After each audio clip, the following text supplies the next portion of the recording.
Hello and welcome to Neosho Middle School. My name is Chris Finsky and I'm a parent of a student here at the middle school and a parent of a former student that went through here at Neosho Middle School. And I'm standing with Dr. Charity Williams, the principal here at Neosho Middle School.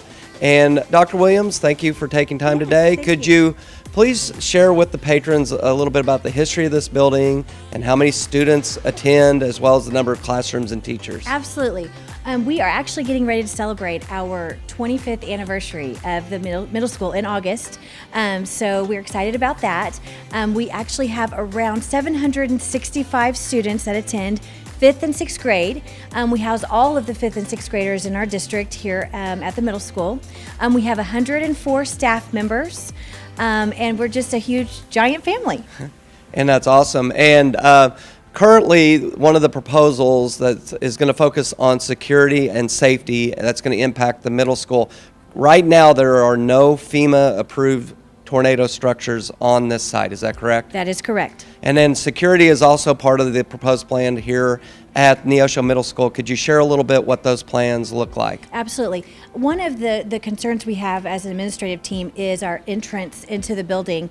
When the structure was initially built, the office was placed in the center or the nucleus of the building, which is wonderful for just kind of communication, but very difficult for parent communication and for parents to come in. So when they come into the front doors, there's a buzzer system, and then we have to just hope that they're telling the truth about who they are, and then they walk to the middle of the building. One of the concerns about that is the very first thing you walk into when you get to walk into our front doors is our huge cafeteria. And with almost 800 students, you can imagine that we're feeding kids almost all day long. So there are kids in the cafeteria all the time.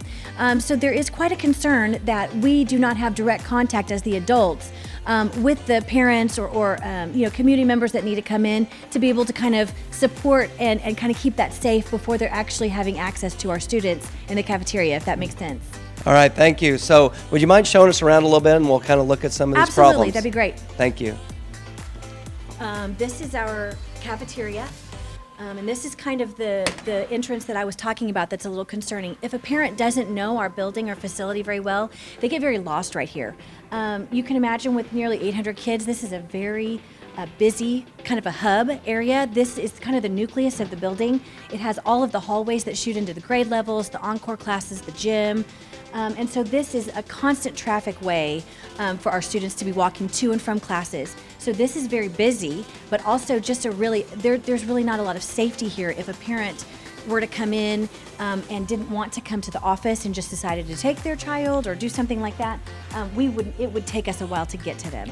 So this is kind of part of that concern. So one of the things, like at the high school with the security measures they have in place, if I were to go pick up my student, they would ask for identification. Yes. So that doesn't happen here necessarily. I mean, it's right. difficult. It does happen, but not until they get to the window. So if they make it to the window, which 99% of them do get there, that's where our personnel do always require an ID. However, if it has happened a couple of times that a parent doesn't know this building and they kind of wander around before one of the secretaries can find them and say, no, the office is over here. So that's kind of where the hiccup is. So right now our main entrances are kind of this set of glass doors where we talked about you have to buzz in and then walk through the cafeteria. What we would like to do is do a little bit of a remodel, a little bit of a transformation to our front entrance. Most of the times when parents come in, they just need to pick up their child for a dentist appointment and things like that. They don't need to be in the middle of the building. They just need to check their child out for the doctor. So what we'd like to do is kind of transform this entrance. So this is actually a door that we would change this whole opening so that it would be actually the welcome center for the middle school. It goes into we've got a small class of things going on in there, but we would kind of transform it into a welcome center and an office area. So parents would check in right there, they would wait for their child, we would call the child up, they would never have to enter this part of the building. So that's kind of our idea. It's not building anything, it's just remodeling it and kind of changing the front of this right here. So that's kind of what we're looking at. Okay, excellent.